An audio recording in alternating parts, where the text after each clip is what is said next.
Hello, welcome. Hi guys. How do we start these? Let me just take my cough. I don't know how to start these bloody videos. Hello. Now, the topic of conversation today is going to be for anybody that has thought about posting on social media but is really reluctant because they're thinking, this is an episode for you if you're a mum worried about posting online because you might embarrass your kids. Do you hold back because you're scared of maybe giving your future husband that you haven't found yet and you might start dating the ick? You're thinking, God, I couldn't post that. What would he think of me? Are you a professional who doesn't want to cross those invisible professional boundaries? We're going to discuss those today. Do you have a story to tell but you're dread dealing with other people's opinions, i.e. those people that have got nothing better to do and just feel like giving a poke, putting a stupid comment out there that just brain farted onto their screen, onto their phone, and they haven't really thought it through. They've just put it out there, but it really hurt you or it really impacted you. Are you scared people will question your intentions? Because that is definitely one thing we as human beings have lost the ability to do. Really see each other, see the true intentions, and judgment. As the idea of social media just feel overwhelming because it's so noisy and it can just be a lot, but you still don't want to be left out because fundamentally your kids are in it and they're going to be in it, and that's the world and the way it's moving, and you don't want to just be completely ignorant to it, but it is a lot and it might affect your mental health.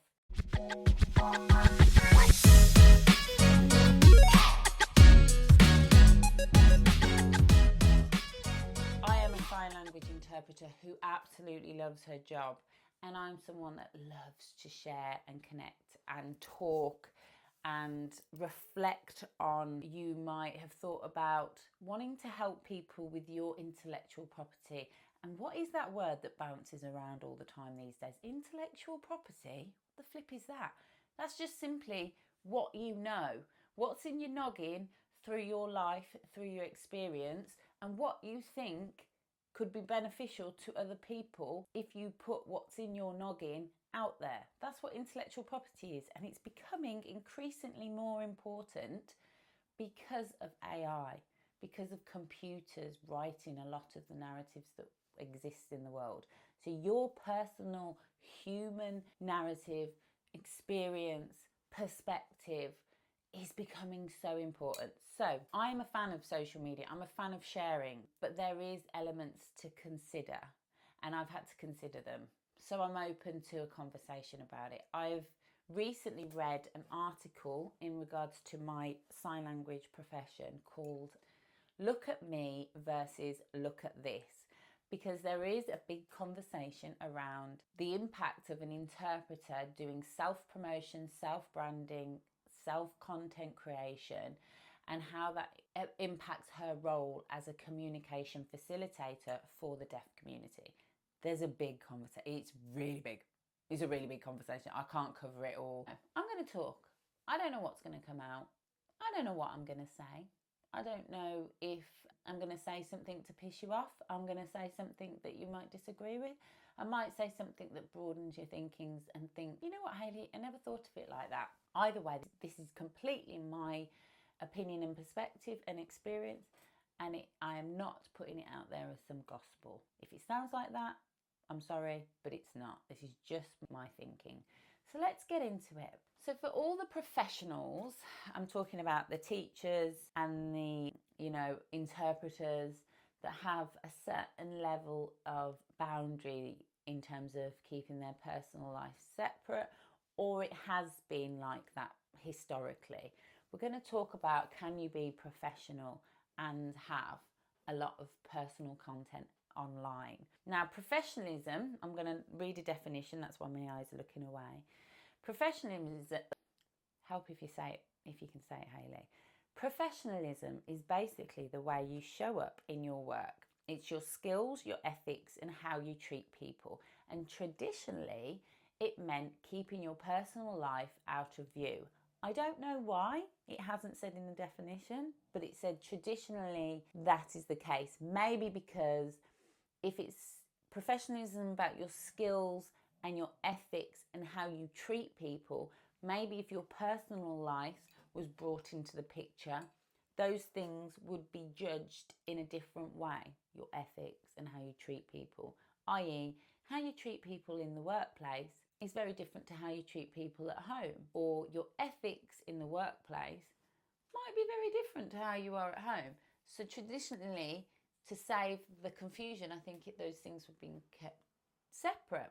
But in today's social media world, authenticity, relatability, and personal branding are often seen as really important assets.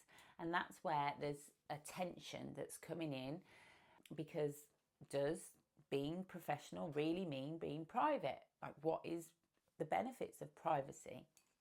Or can you be both human and professional at the same time? So for me, I'm going to share a story now. This has been one of those where you go, God, Hayley, like one of these moments. So basically, when I was a trainee interpreter, I came out of uni. I did not feel ready to be an interpreter at all. So I went and worked for an in-house company. So I became an in-house interpreter as a trainee for a deaf organisation. And part of their policy and procedure when they sent out the trainee to medical appointments was to get a feedback form. Now, I don't know if they do this now, but back then, the feedback form was given to the actual deaf patient, the person that was at the doctor's appointment, rather than the professional, which makes sense, because I always find it really hilarious if we ask for feedback from the person that doesn't know any sign language. Like, why would you, like, people come up to the interpreter, you were amazing, and you're like, how do you know? I could have completely bodged that up and done a crap job. It's the deaf person that we serve, isn't it? They're the important ones. So, but that being said, it was always nerve-wracking giving this feedback form to the deaf person. Anyway, I've took it back, and before I tell you what they wrote, I'm going to just say, there's so many people, trainee interpreters, can relate to the knowing that the waiting room, 10 minutes that you have before you go into the appointment, is so important when you're newly qualified, because you need to tune in to that person's signing style. You want to know kind of what they're there for, who's been interpreted for. They might be there for their child, what's going on with them. You want to get some backup knowledge, insight, so that you're not completely like, and then everyone in the room loses confidence in you. So that waiting room is normally where you go, okay, come on, nice to meet you. And we get connected and we tune into one another. So building rapport has always been a strong point of mine, and I always used to lean on that time in the waiting room. However, this deaf person, he took it upon themselves to put down on the feedback form, she shared way too much about her own life. And like, I was mortified. I was utterly mortified. I think because my way of connecting to someone that's in the waiting room, rather than me go, what's wrong with you? Come on, tell me what's going on. I would try and be like, I'm Hayley. Yeah, I've been to the gym earlier. I've sprained my... Like, I would offer something, because we are privy to so much of deaf people's personal life. It only feels right for me to share. However, this person did not appreciate it. And I had to have the most horrifying kind of meeting with my line manager, where I talked about how I'm an oversharer. And back then, honestly, I didn't talk again about myself. But now you've got terms like oversharing bouncing around in the content creation world. And I'm like, yes, Hayley, you're an oversharer, and that's okay.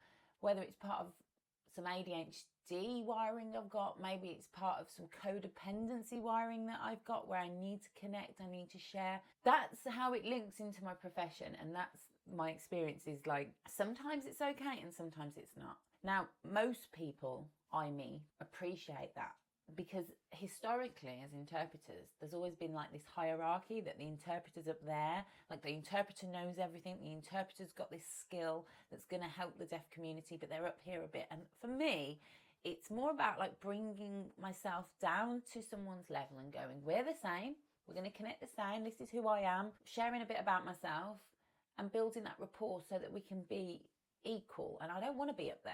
To truly connect be somewhere, I want to be down here. But obviously you've got the theories behind your job is there to just facilitate communication. You don't connect with one more than you connect with the other, i.e. the deaf person or the hearing person. You're in the middle, you're impartial, and you're just doing this. There's different ways to look at it, but we are talking about social media here. So when it comes to I'm going to just focus now on interpreting. And when I first decided to do social media, it was very much a decision where I was just like, are you kidding me? Like, in lockdown, 2020 is when I finally become fully qualified. I got my yellow badge, and I literally had been trying to get that for, I left uni in 2013. I started learning sign language 2008, and I didn't get my yellow badge till 2020. So you're looking at 12 years from deciding I wanted to be an interpreter. I got my yellow badge.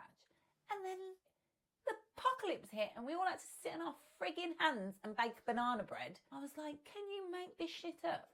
And the problem is, with any language, if you don't use it, you lose it, don't you? So I was just like, this is something else. So, but then I noticed that a lot of the deaf community and a lot of the community in general, like we all, we're kind of plonking ourselves in social media and trying to connect that way. And I did think to myself, like, what are the deaf community doing in this crazy time? And I'd always been a content creator. I was creating content before as an interpreter. It's just something that I've always done. I've reflected on that why, and I think a lot of it's to do with the fact that I don't have a video of my mom. She passed away when I was 25. And we're beginning to be in a world where if something doesn't exist digitally in a visual format, did it even exist? Like, that's really hard for me to live with, knowing I have one video, I have one like 3-second video of seeing her face and her talking. And I think for reasons like that, it's why I love making videos. My kids are going to have plenty of me. It's going to be like, if something happened to me, it's going to be like I was never, I never disappeared. And, looking back on things, it warms my heart. Sorry, that was my daughter. I'm just doing a podcast. Yeah, okay. No problem. I'll drop you. Okay. Where was I? So yeah, I was sharing why I got into social media. So primarily it was because of lockdown. I was just like, if I don't use my language, I'm going to lose it. I want to do something to help deaf people feel not alone. I was also going through a lot of heartbreak. My 5-year relationship where I was actually engaged to someone ended. So fitness was my kind of saviour, and I wanted to share that. I think a lot of people who got into fitness felt that sharing on social media made them more accountable for keeping it going.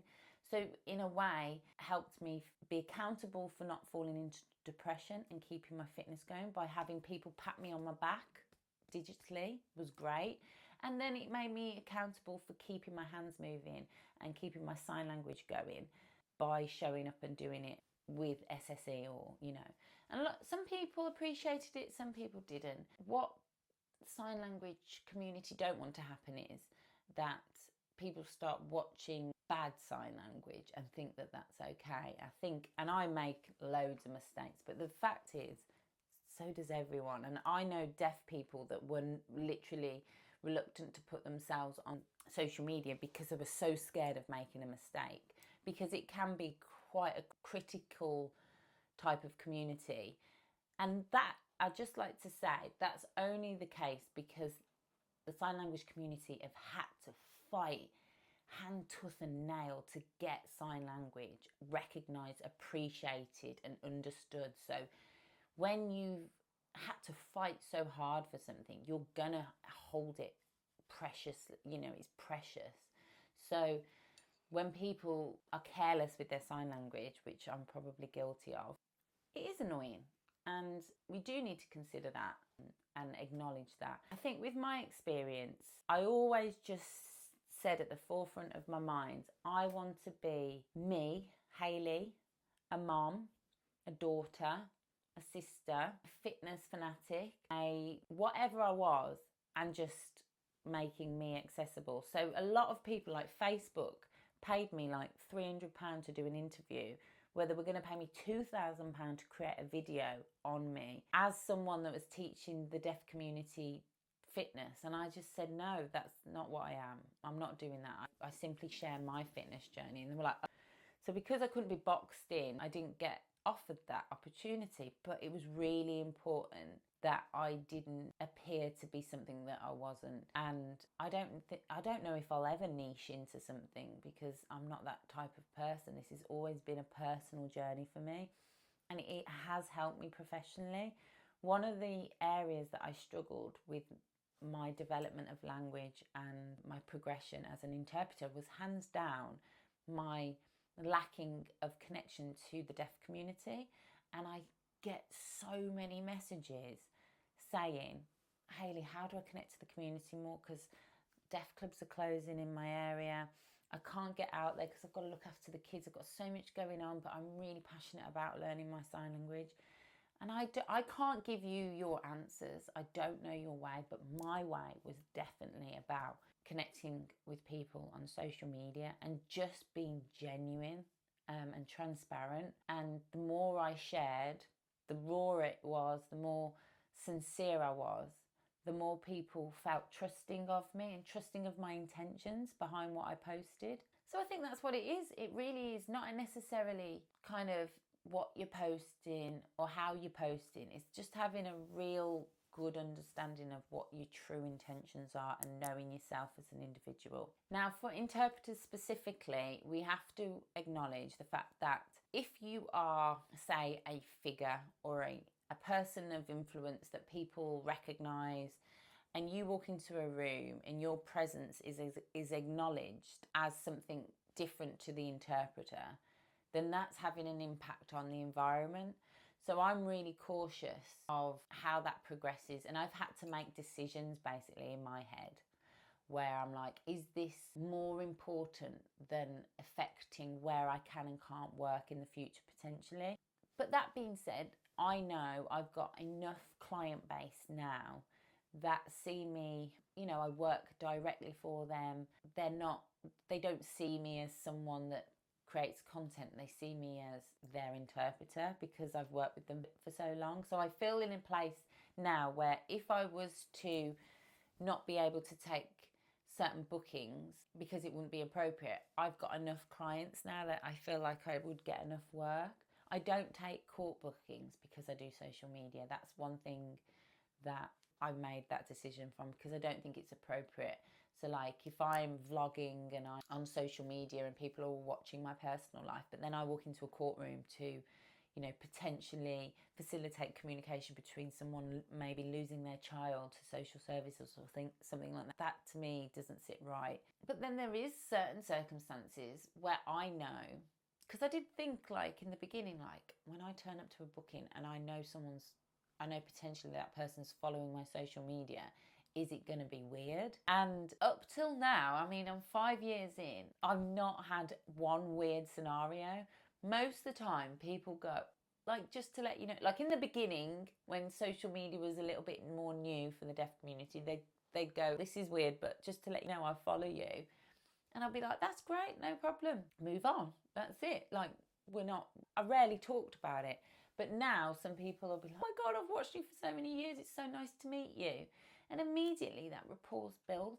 And again, I can't help but going back to the fact that you as an interpreter are privy to so much of a deaf person's personal life, that the fact that I share mine is always, most of the time, going to make that deaf individual feel more comfortable and like, I know about your personal life, you know about mine. So for me, really, it's not a big deal, but like I said, things are changing. The concept of professionalism is really changing.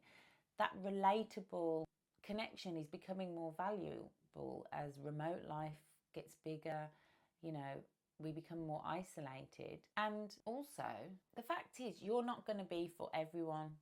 The interpreter profession has gone through a lot of different facelifts, let's call them.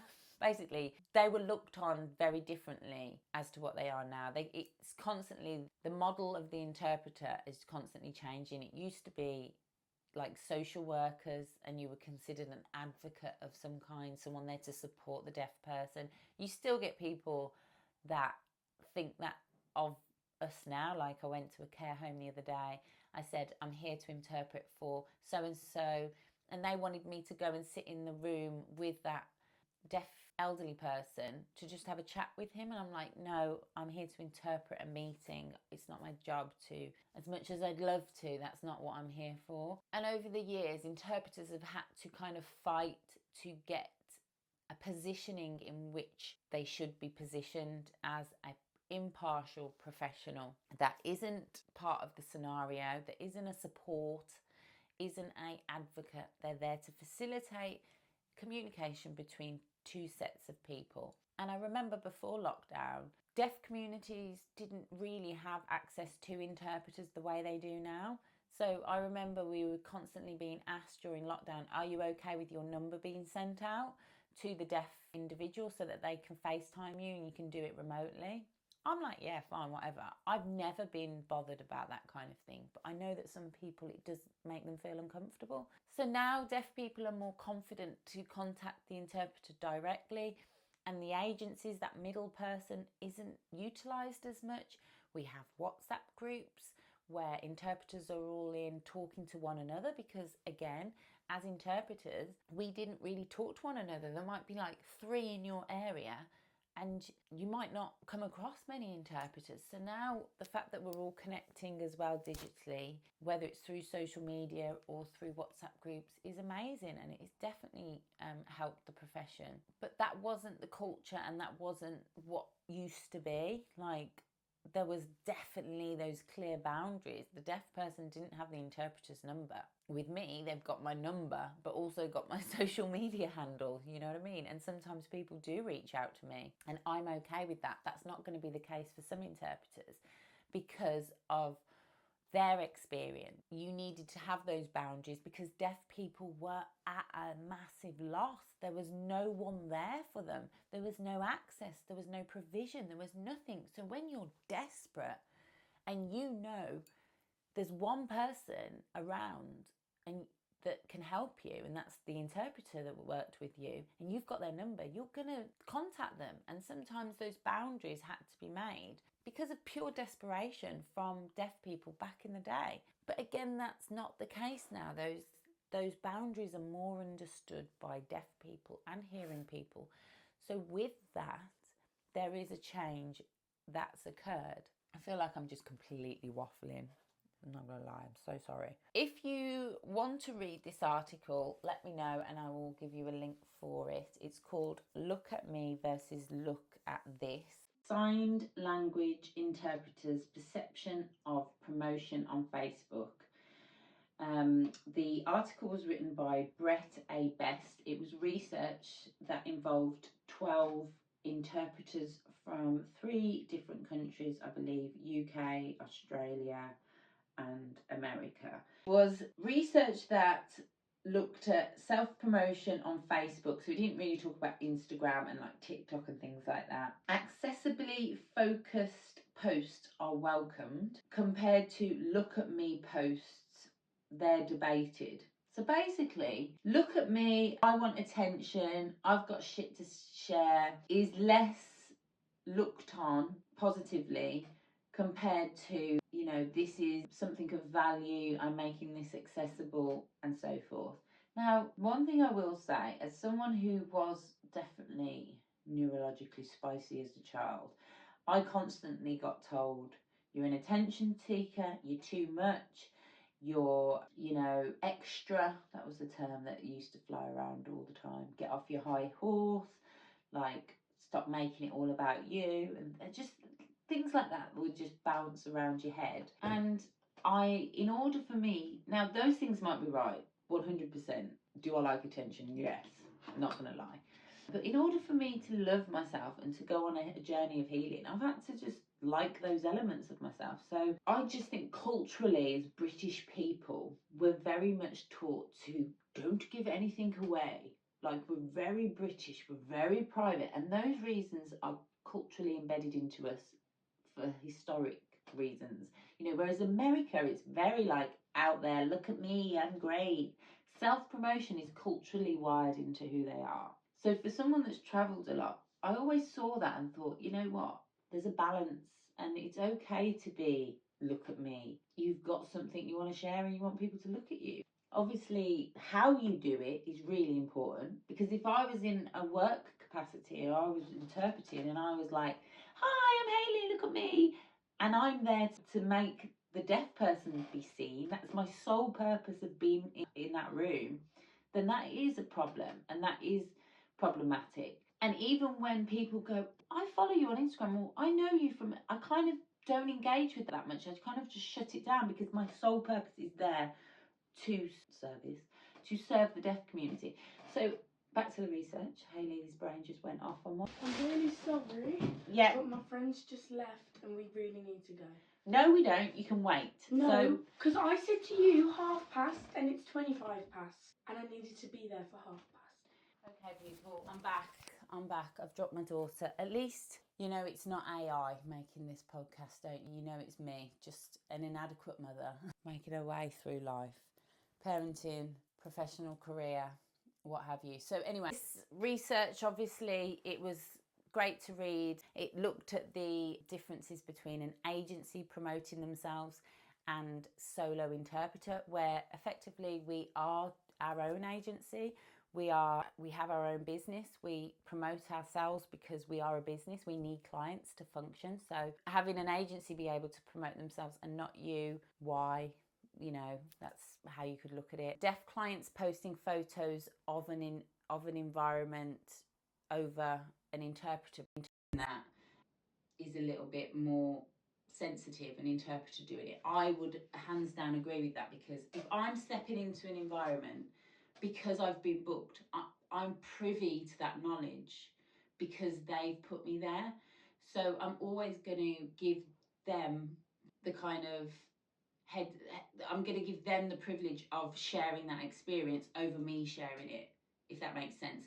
But there is cases where they will ask me to share it because they want as much reach as possible, and they might be aware that I do share and I have that reach. So they might ask me to share it, and they're not on a personal agenda and they want it to go as far as possible, so they'll ask me. But it's having that kind of understanding and that common sense and that gut feeling as to what's right and wrong, and just having a little bit of integrity about it. Talking about social media and professionalism, especially in sign language interpreting, you need to discuss confidentiality, because confidentiality is one of the most important things when it comes to our profession. Any profession really, where trust is massively required, and it is so important that the deaf community trust interpreters.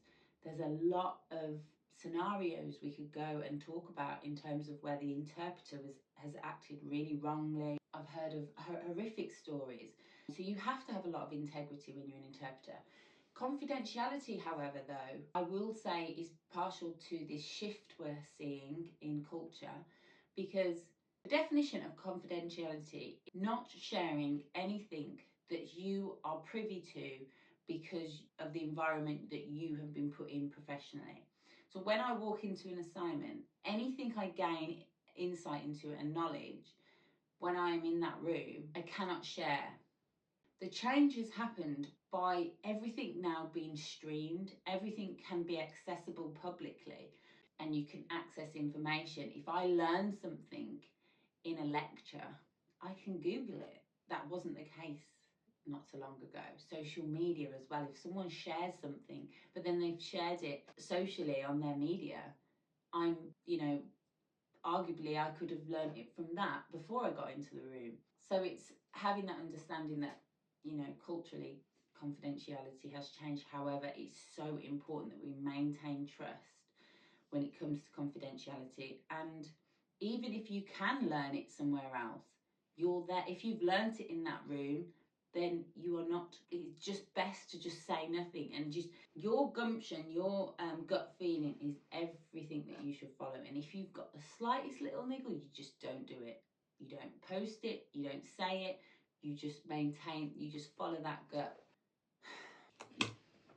And again, it goes back to that term oversharer.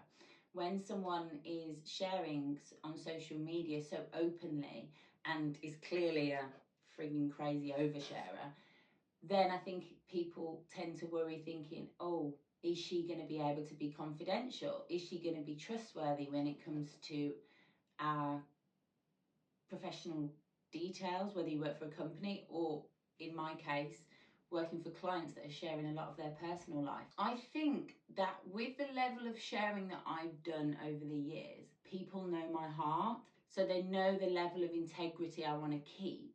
Therefore, they trust me because of that. There may have been a case where I've come into the room and someone's felt uncomfortable thinking she's a bit of a chatterbox, isn't she? So do I feel comfortable? I do tend to have a good inkling as to whether someone's comfortable with me or not. So I've used that to my advantage, and I don't think I might be mistaken, and people might be like, doesn't make me feel comfortable. And I wholeheartedly accept that and take that feedback on. And you are within your right to say this interpreter is not suitable for me. I don't feel comfortable. But I know that there is deaf clients out there that do appreciate it. So again, it's like, you're not for everyone. And although we have a professional body and all professionals have like a standardization of quality that they want to adhere to, standardization and sameness, we tend to get those confused, I think. Like, for me to meet standards, I need to be the same as everyone. For me, I don't think that's necessary. We just need to have the same intentions and integrity and loyalty and appropriateness and that kind of thing. But in terms of how we carry ourselves in our personal life, I don't think we have to be the same. And you're going to gel with some people and you're not going to gel with others. Now, in terms of like, just to wrap this up, because in terms of like just people, moms, people in general that have thought, you know, I want to share on social media, but there's something stopping me. Having a good set of kind of reasons as to why you do it is really important, and anticipating what those voices are in your head. So if you think someone's going to think something of you, you're an attention seeker, for example. Let's just say I'm worried that someone's going to say I'm an attention seeker. You can look at that and go, okay, if someone thought that about me, what's bad about that? Why wouldn't I want someone to think I'm an attention seeker? And delve into it, be like, am I an attention seeker? Do I like attention? What are the reasons for me liking attention? Where did I start wanting attention?